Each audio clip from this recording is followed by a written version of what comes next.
Alden Richards, very sympathetic, dahil sa kanyang ina. Alamin kung ano ang naituro ng ina ni Alden Richards kung sino siya ngayon. Aminado si Asia's multimedia star Alden Richards na isa sa mga pinakamasakit na goodbye para sa kanya ay ang pagkamatay ng kanyang ina na si Rosario Fulkerson.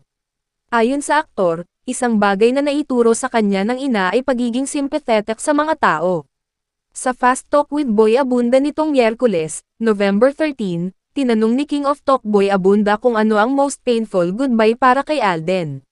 Sabi ng aktor, bukod sa pamamaalam niya noon sa kanyang ina ay ang pagpaalam niya sa pagkabata. Since kailangan ko pong magtrabaho sa murang edad, parang ang dami ko pong I should say hindi nagawa, basically po, finish ang school, paliwanag ng aktor. Nilinaw naman ni Alden na hindi niya pinagsisisihan na kinailangan niyang magtrabaho sa murang edad.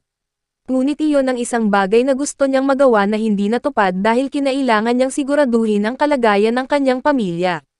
Dahil nabanggit na niya ang kanyang ina, tinanong na ni Boy kung sino ngayon si Alden dahil sa kanyang mommy Rosario. Sagot ng aktor, very sympathetic. I think that's one of the yung mga attitudes po na best kong natutunan sa kanya na growing up. Nakita ko kung gaano siya kagaling makisama sa mga tao sa paligid niya, acknowledging people kahit na from all walks of life, hindi namimili, paliwanag ng aktor. Pagpapatuloy ni Alden, parang everyone deserves to be acknowledged, I think yun yung nakuha ko po and at the same time, yung parang having good intentions with everyone, regardless kung kakilala or hindi. Taong 2008 nang pumanaw ang ina ni Alden na si Rosario dahil sa chronic pneumonia. Kwento ni Alden sa isang dating interview, ang kanyang ina rin ang nagtulak sa kanya para mag-artista.